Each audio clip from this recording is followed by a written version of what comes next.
mengkafankan, menyolatkan, dan menguburkan. Empat-empatnya ini fardu kifayah. Arti fardu kifayah, kalau udah ada satu yang bisa mandiin, yang lain gugur kewajibannya.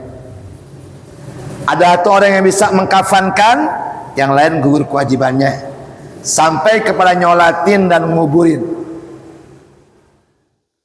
Empat-empatnya ini ibadah.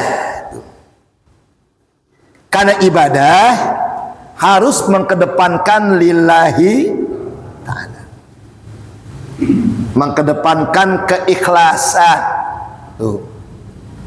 Maka catat baik-baik, orang kalau meninggal dunia tuh uang selawatan nggak boleh buat beli kain kafan. Tuh. Kain kafan itu mesti dibeli dari harta si almarhum. Ya, saya meninggal dunia, saya punya duit, maka duit saya itulah yang wajib untuk beli kain kafan. Nggak boleh tuh kain kafan dibeli dari uang hasil melayat, nggak boleh. Tuh. Nah, sekarang bagaimana Pak Ustadz kalau ada yang meninggal nih, ada yang ngasih kain kafan, ya, berikut apanya tuh pelengkapannya deh ya, ijab kabulin dulu. Ijab kabulin, Pak, boleh dikasih, tapi ijab kabulnya saya beli dulu ya Pak, kain kafannya. Tuh. Nih, saya bayarin kain kafannya berapa harganya? Misalkan harganya 150.000, kain kafannya doang ya, kembang nggak termasuk tuh, kain kafan aja doang, ya. Ijab kabul beli itu, ambil kain kafannya. Kata yang jual nih, duitnya ada hadiahin lagi ya, buat ente. Itu di situ boleh. Ya, tapi memandikan, mengkafankan, menyolatkan sampai menguburkan itu mesti lillahi ta'ala. Jangan berharap, ya, jangan mengharap, gitu. Sampai-sampai nggak boleh ngebuka aib yang dimandiin tuh. Yang dimandiin punya penyakit apa nih? Kanker misalkan, paru-paru misalkan, apa sajalah penyakitnya. Habis dimandiin ngomong ke orang-orang, baru kali ini gue mandiin orang kayak begitu. Kenapa? Bau bener, ada penyakitnya. Dosa itu. Langsung tuh pahala tuh orang diambil oleh Allah, dikasih buat si mayit tuh. Dosa si mayit diambil, dikasih buat yang ngomongin tuh. Nggak boleh tuh, ya. Apalagi mengharap pemberian, ya. Dikasih rezeki kita, nggak dikasih bukan rezeki kita. Di sini kita nggak dapat, mudah-mudahan tempat lain kita dapat. Iya. Termasuk dari mulai pemandian, pengkafanan, penyolatan sampai penguburan. Jangan nyolatin mayit berharap dapat amplop, ya, sampai rumah dibuka depan bininya, bayangin capek-capek cuman gocap, mau 200 ke, 2,5 ke, gocap, diomongin ke semua orang, habis tuh pahala dia, habis pahalanya udah. Si mayit beruntung banget, ditransfer pahala terus, diomongin sama si nyolatin. Jangan, nggak boleh. Lillahi ta'ala. Yang mandiin lillahi ta'ala, yang kafani lillahi ta'ala, yang nyolatin lillahi ta'ala, sampai yang ngubur lillahi ta'ala. Jangan pulang ngarepin makan. Ada kan ya, ngubur capek-capek, pulang nggak ada makanan, pulang ke rumah, di rumah banyak makanan kok, ya. Apalagi yang meninggalnya malam hari, seorang bapak meninggalkan istri, anak-anak yatim, ya, kumpulin. Ustaz Hadi, ada yang meninggal nih, jemaah kita nih, kesian ada yatimnya. Tadi bilang, ya udah ntar saya bantu deh beli aqua 2 dus. Colek yang lainnya lagi, gua kacang deh 2 kilo. Tuh. Colek lain lagi, gua bawa kopi sama termosnya. Tuh.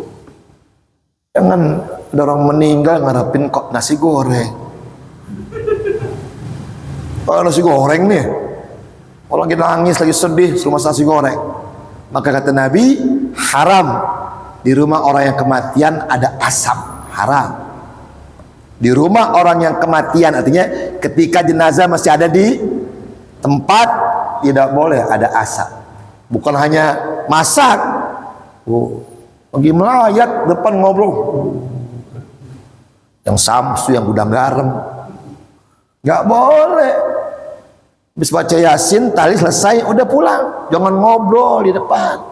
Apalagi ngobrolnya cekakak-cekiki, ketawa-tawa, oleh kesusahan, oleh kesedihan gitu.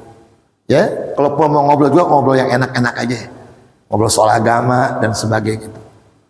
Di jawaban saya, kalau kita mandiin orang meninggal dunia, kita dikasih nih sama yang sahibul musibah, ya, dapatnya emang kecil, udah itu rezeki kita, terima. Jangan diomongin, diomongin jadi aib buat siapa? Buat yang mandiinnya. Yang meninggal nggak jadi aib, enggak? Jadi aib buat yang ngomongin.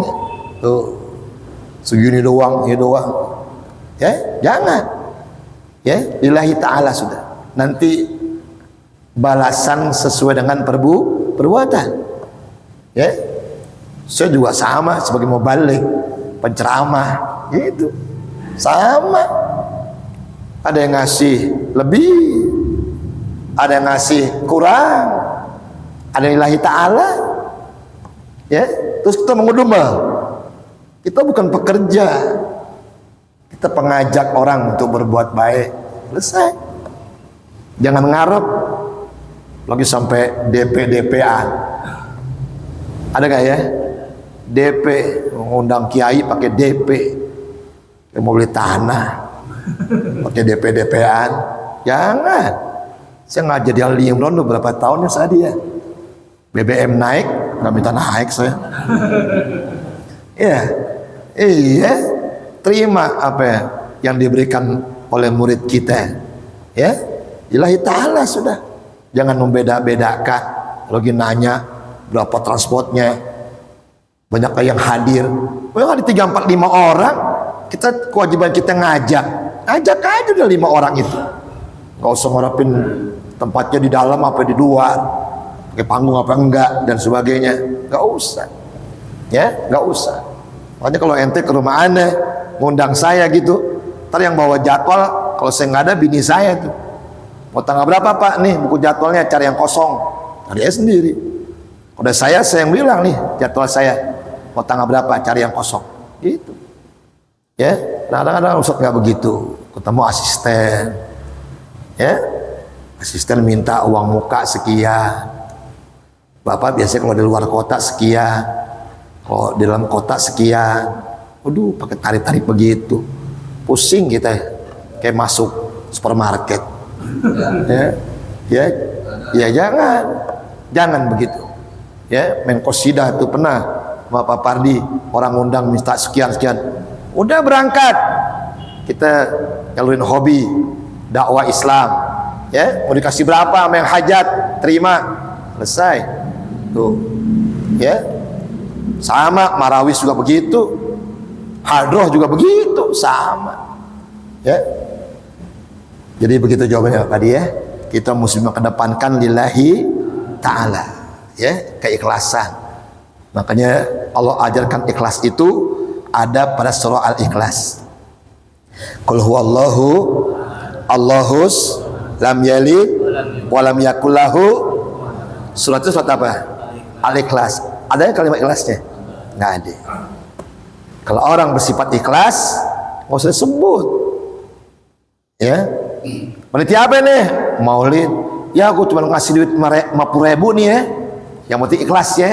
Nggak usah nyebut ikhlas. Justru nyebut yang penting ikhlas jadi nggak ikhlas. Hilangin kalimat ikhlas. Udah, ya cuma bisa ngasih 50.000 doang nih.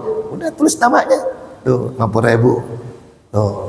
Ada nggak mau sebut namanya hamba Allah. Tuh. Di bawahnya almarhum. Dia hidup udah almarhum namanya. Ya, cukup ya. Insyaallah kita sambung 2 minggu yang akan datang dengan bab hak adab seorang anak kepada orang tuanya. Insyaallah ini tasawuf bagus sekali. Kita akan bahas pada 2 minggu yang akan datang. Yang jemput sudah sampai dari Masjid At-Taqwa jauh. Jalan C Karanganyar. Ada acara maulid ini malam di Jalan C. Sampai tungguin, saya takut saya nggak datang. Ya. Dan kita baca Fatihah buat semua jamaah yang sudah menyisikan rezekinya ya. Buat anak yatim saya, berapapun dapatnya, mudah-mudahan rezekinya bertambah ya. Pahalanya juga berlipat ganda. Ala hazihin niyah wa ala kulli niyatin salihah wa ila hadratin nabi. Al-Fatihah. Alhamdulillah rabbil alamin arrahmanirrahim maliki yaumiddin iyyaka na'budu wa iyyaka nasta'in ihdinas siratal mustaqim siratal ladzina an'amta 'alaihim ghairil maghdubi 'alaihim waladdallin